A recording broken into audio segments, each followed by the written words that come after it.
Baghdad शरीफ की ज़मीन जिसे मेरे इमाम बरेली शरीफ के ताजदार ने अर्ज़ इजाबा कहा, जिस ज़मीन के बारे में फरमाया आला हज़रत ने जिसकी दुआएं कहीं कबूल ना हो रही हों, उनसे कह दो कि बगदाद शरीफ की मिट्टी को उठा के दुआ किया करें।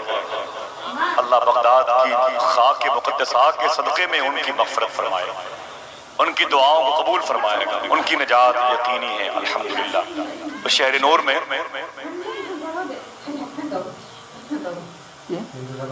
रहने दें, आप लोग थोड़ा सा बर्दाश्त करें।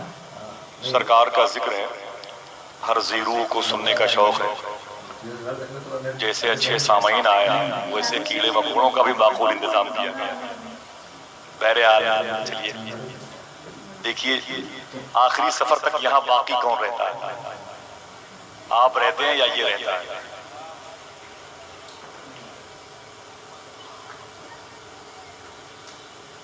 हज़रात बहुत बहुत शुक्रिया। सरकार बहलोल दाना के नाम की निस्बत से इस महफिल का आगाज़ किया मेरे भाई बिलाल साहब ने। बड़े सलीके से पढ़ रहे थे और ठीक 1.5-2 घंटे के बाद हिंदुस्तान का वो सबसे अजीम शायर भी आपके सामने हुआ चाहेगा। तो जाहिर सी बात है कि आपके पास वक्त बहुत कम है और हम लोग तो रोज़ाना नबी की मजलिसों में जारोब कशी करते ही रहते हैं। अल्लाह का शुक्र है, शादी के मौके पर ऐसी बड़ी तकरीब खलीफे हुजूर ताजुश शरिया के कदम की बरकतें आप महसूस कर रहे हैं। अल्हम्दुलिल्लाह रब्बिल आलमीन। सरकार बहलोल दाना अल्लाह के नबी अलैहिस्सलातु वस्सलाम के सदक़े चचा हुजूर अब्बास रज़ियल्लाहु तआला अन्हु की नस्ल के शहनशाहाने ज़माना में से एक आवाज़ हारून रशीद के दौर में बगदाद शरीफ में इंतकाल पजीर हुई थी। उनकी बज़ार मुक़द्दस भी बगदाद शरीफ में एक ऐसी अजीम कब्रस्तान में बहलोल दाना लेटे हुए हैं जिनके बिल्कुल करीब में बहुत बड़े इमाम सरकार इमाम मूसा काजिम के लख्ते जिगर, उनके खलीफा सरकार ख्वाजा शेख मारूफ करखी आराम कर रहे हैं। उनके बगल में उनके लाडले सगीरी सरकार शेख सिर्री सिख्ती आराम कर रहे हैं, जिनके मुरीद हैं सरकार जुनैद बगदादी, और उनके करीब में दुनिया मोहब्बत का वो इमाम भी आराम कर रहा है जिसे दुनिया जुन्नून मिस्री कहती है। अल्लाह के एक नबी यूशा बिन नून अलैहिस्सलाम भी उन्हीं के दामन में आराम कर, उन्हीं के मज़ार मुक़द्दस के करीब आराम कर रहे हैं। बगदाद शरीफ तो रूहानियत से सजी हुई ज़मीन है, वहाँ पर मेरे आका गौस आज़म के कदम शरीफ के निशानात मौजूद हैं। बात इंशाअल्लाह बहुत होगी बगदाद शरीफ की, बहुत ज़्यादा होगी इंशाअल्लाह कह दीजिए। हो रही तो एक बात सुन लें गौस आज़म सरकार के शहर के हवाले से, जरा हाथों को उठा के बोलें या गौस आज़म। मुझे अपने मुशायरे को अपने हिसाब से चलाना है, जो मुझे उलमाए किराम ने हिसाब बताया है, और आप परेशान ना हो।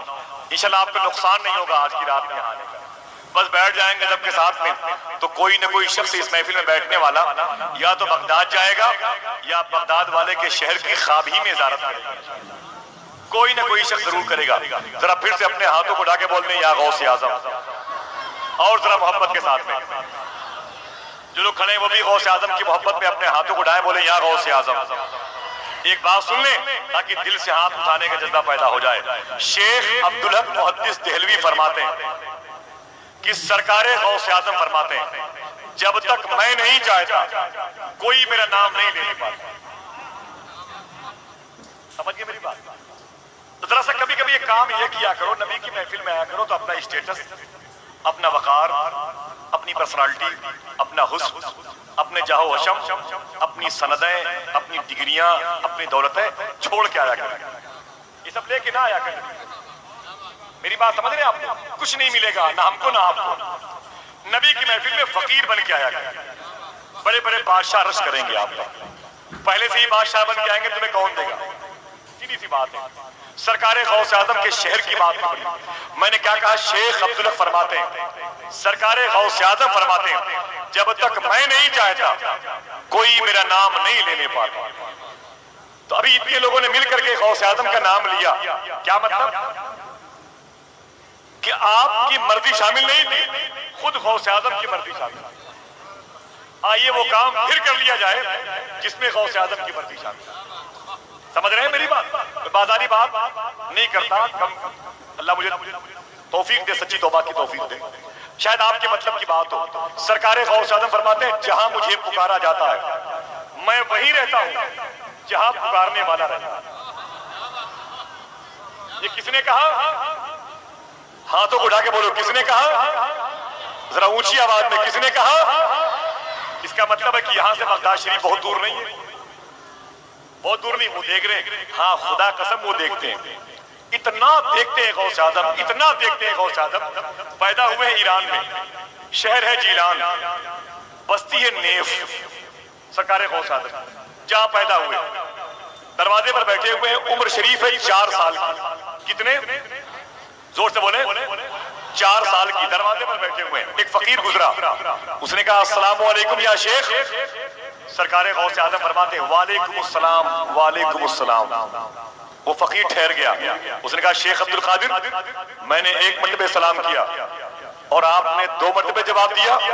तो सरकार गौस आजम फरमाते हैं उसकी वजह यह है कि 5 साल पहले भी आप इधर से गुजरे हैं, उस वक्त भी आपने सलाम किया था। मैं अपनी माँ के पेट में आपके सलाम को सुन रहा था, मैंने सोचा जवाब दूंगा तो मेरी माँ डर जाएगी। आज मैंने 2 मरतबे जवाब देके पिछला हिसाब चुका दिया। ये है सरकार गौस आजम। जरा फिर से बोल दें या गौस आजम, मामूली शख्सियत का नाम नहीं है। उनके मामलात में एक बुजुर्ग फरमाते हैं जो गौस आजम से लिखा फरमाते हैं कि सरकार गौस आजम के मामलात में फरिश्ते भी नहीं बोलते। समझे? मेरे इमाम बरेली के ताजदार से पूछो गौस आजम, ये बड़ी तकदीर थी आपकी कि आपको गौस आजम ने अपने जद की महफिल में बुला लिया, वरना वो सबको नहीं बुलाते, सबको नहीं बुलाते। अल्लाह अल्लाह। एक बुजुर्ग फरमाया किया शेख मेरा अपना उसूल है, मैं अपने किसी मुरीद को अगर गुनाह करते हुए देखता हूं तो या तो चाहता हूं ये तौबा करे, या तो चाहता हूं कि ये मर जाए। सरकार गौस पाक फरमाते हैं लेकिन मेरा मामला मुख्तलिफ है, मैं अपने किसी मुरीद को बगैर तौबा के मरने ही नहीं देता हूं। ये है सरकार गौस आजम, समझ रहे हैं आप? ये है सरकार गौस आजम। सरकार गौस आजम कौन है? अल्लाह अल्लाह। एक और बात सुन लें, उम्र शरीफ के आखिरी दिनों में सरकार गौस पाक बड़ा कीमती जुब्बा शरीफ पहनते, बड़ा कीमती जुब्बा शरीफ पहनते थे। पहन के बगदाद की मंडी में निकले तबलीग दीन के लिए। एक चोर ने देखा नीयत खराब हो गई, गली में छुप के खड़ा हो गया। जैसे इस राह से गौस आजम गुजरेंगे जुब्बा शरीफ को खींच के भाग जाऊंगा, इसे बेच दूंगा सेकंड हैंड, फिर भी अच्छे खासे पैसे मिल जाएंगे। वो छुप के खड़ा हुआ है। जैसे गौस आजम पलटे, उसने आपके जुब्बे शरीफ पर हाथ लगाया, जैसे खींचना चाहता था। सरकार गौस आजम फरमाते हैं ऐ मेरे मौला, इसने अब्दुल कादिर का दामन थाम लिया, छूटने मत देना। अल्लाह अल्लाह अल्लाह। 900 साल हो गए दामने गौस आजम से चिपटा हुआ, जो उनसे चिपटा हुआ है पूरी कायनात उससे लिपटी हुई। एक आखिरी बात और सुन ले ताकि फनाफिल गौस के लाडले के खलीफे से मुलाकात करने का शरफ मिल जाए। बस आखिरी बात, गौस पाक का जिक्र तो मेरी जिंदगी है अल्हम्दुलिल्लाह। और नात की महफिलों में जो भी दौलतें आई, रकम मिले, नजर नियाज मिले, उसका खर्च भी मैंने गौस आजम की बारगाह में हाजिरी की सूरत नहीं किया। अल्लाह का शुक्र है कि कई मरतबे मुझे गौस आजम ने अपनी बारगाह बुलाया, बगदाद शरीफ खूब देखा, खूब लगाया झाड़ू। सरकार गौस आजम के दरबार के कुत्तों का झूठा खाया, लंगर खाने पे झाड़ू लगाया और अपनी जबान से गौस आजम के खुद दाम की जूतियां साफ की बगदाद शरीफ जाकर के। फिर अभी इशारा दुआ फरमाया सूरत बन रही है, इन उलमाए किराम की जूतियों के गर्दोगुबार के सदके में मुहतरम मनाजिर हुसैन बदायूनी के कदमों के गौसाले के दुफैल में फिर बारगाह गौस आजम में हाजिरी हो जाए। दुआ करें अल्लाह सबको गौस आजम का रोज़ा दिखा दे। जितने लोगों ने आमीन कहा है उतने लोगों को ही बुला दे मेरे मौला। आमीन तो बड़े फायदे की चीज थी, बहरहाल अल्लाह तौफीक देगा इंशाल्लाह। आखिरी बात गौस आजम के शहर मुकद्दस के हवाले से। अमेरिका की फिल्मी दुनिया की एक लेडी सीरियल में काम करती थी, उसका नाम था मैरी सिल्टन। बगदाद शरीफ आई सद्दाम हुसैन के उजड़े हुए मुल्क के एक शहर को देखने के लिए, कैमरे में कैद करने के लिए। देखिए बाकुबा, तिकरीत, मोसिल और गौस आजम के शहर के हालात कैसे हैं। उजड़े हुए खंडरात को देखने के लिए आई। सरकार गौस आजम जहां आराम कर रहे हैं उस मोहल्ले का नाम बाबू शेख। क्या नाम है? सब लोग बोले बाबू शेख नाम है। इत्तेफाक देखें कि बाबू शेख के करीब से मेरी सिल्टन जब गुजर रही थी उसकी नजर गौस आजम के गुम्बद पे पड़ी। उसने अपने गाइड से कहा बॉस गाड़ी रोके। गाड़ी रोक दी गई। उसने कहा जरा मुझे ये बताएं कि ये गुम्बदो मीनार किसके? तो गाइड ने कहा मैडम ये शेख अब्दुल कादिर जिलानी का रौजा है, शेख अब्दुल कादिर जिलानी का रौजा है। तो मेरी सिल्टन कहती है कि मुझे 20 मिनट के लिए इस रोजे के करीब जाने की इजाजत दी जाए। गाइड ने इजाजत दी। बाबुल मुराद से चल के गौस पाक की बारगाह के अंदर आई, कदमे शरीफे में करीब बैठ गए। वो ईसाई है, वो क्रिश्चियन लड़की है, वो आके बैठ गई। आई कितनी देर के लिए? 20 मिनट के लिए। दोपहर का वक्त है, जोहर की अजान हुई, नमाज हो गई।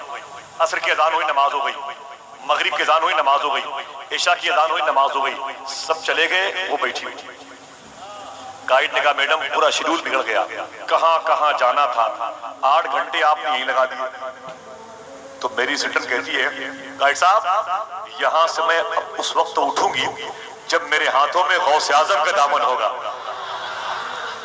दिल पे बात है, अगर लग गई हो तो जरा बोल दे अपने हाथों को ढाके, यार गौसे आजम की मोहब्बत कि कैदी मेरे सामने बैठे, जरा फिर से बोल दे सुभान अल्लाह। अब याद करें नॉर्मल तरीके से। गाइड का मैडम ये क्या कह रही हैं आप? पूरी दुनिया आपकी फॉलोवर है, आपके हुस्न की कैदी है, आपके जुल्फों के साए में रहना चाहती है, ऑटोग्राफ चाहते हैं, तस्वीरें चाहते हैं लोग, आप के सामने दुनिया झुकना चाहती है, आप गौसे आज़म की तरफ झुक रही है, उसकी वजह क्या है? जवाब सुने, जवाब सुने मेरी सिटीजन का। वो कहती है मैंने अमेरिका में 50-50 हजार रुपए की शराब की 100-100 ग्राम की बोतलें इस्तेमाल की कि मुझे सुकून मिल जाए, मुझे सुकून मिल जाए। लेकिन शराब पीने के बाद जब मेरा नशा उतर गया, मेरे पैसे भी नहीं थे, सुकून भी नहीं था, मेरी इज्जत भी नहीं थी। फिर वो कहती है लेकिन गाइड साहब जब से मैं गौसे आज़म के रोजे पे आई 8 घंटे हो गए, बैठे बैठे यही सोच रही हूं जब बगदाद के गौसे आज़म की मज़ार शरीफ पर इतना सुकून मिलता है तो मदीने के रसूल आज़म की मज़ार शरीफ पर कितना सुकून। दिल दे दिया सरकारे गौसे आज़म, जान दे दी सरकारे गौसे आज़म की बारगाह में। अल्लाह अल्लाह, वो जात है मेरे आका गौसे आज़म की। 4 मिसरे सुने जो मैंने जालियों के करीब पढ़े। मेरी कोई बोलेगा नहीं, मेरी जिंदगी का मकसद तेरा नाम गौसे आज़म। सुन ले बैठे बैठे, मेरी जिंदगी का मकसद तेरा नाम गौसे आज़म, इसी नाम ने बनाया मेरा काम गौसे आज़म। मुझे अपने दर के कुत्तों में शुमार कब करेंगे, तेरे दर पे आ गया है ये गुलाम गौसे आज़म। और जिसे पी के होश वाले कभी होश में ना आए, मुझे कब अता करेंगे वही जाम गौसे आज़म। ये बातें सरकारे गौसे आज़म की हुई, खुदा की कसम इसमें गौसे आज़म की मर्जी शामिल है। मेरा दिल मेरा ईमान है, तहक़्क़ुक़ के साथ बोल रहा हूँ। सुने अब जब बात गौसे आज़म की आ गई तो नायबे गौसे आज़म के बेटे सरकार मुफ्ती आज़म हिंद, जिनको दुनिया हम शबीहे गौसे आज़म कहती है। क्या कहती है? हम शबीहे गौसे आज़म। क्यों कहती है? इसलिए कि जिन जिन बुजुर्गों ने सरकारे गौसे आज़म को ख्वाब में देखा है, वो कहते हैं कि हुजूर मुफ्ती आज़म हिंद का चेहरा गौसे आज़म के चेहरे से मुशाबिह है। अल्लाह अल्लाह, जाहिर सी बात है जब हुजूर मुफ्ती आज़म हिंद हम शबीहे गौसे आज़म हैं तो उनके लाडले बेटे जो आज चांद और तारों को भी मात दिए हुए हैं, हुजूर ताजुश शरिया भी हम शबीहे गौसे आज़म। उनकी खिलाफत की पाकीज़ा अजीम शान कुलाह मुक़द्दस उस शेख कामिल शेख तरीक़त के सरे मुक़द्दस पर है जिसने बरेली शरीफ की पाकीज़ा रूहानी ज़मीन से इस्तिफ़ादा किया। सरकारे मुफ्ती आज़म हिंद, सरकारे हुज्जतुल इस्लाम, मुफस्सिर आज़म और हुजूर ताजुश शरिया, जिसने बरेली शरीफ में आला हज़रत की बारगाह में आकर के जारोग कशी करते हुए देखा है और उनके तवस्सुल से मज़ार पाक की मकबूल हाज़िरी का शरफनामा भी हासिल किया है।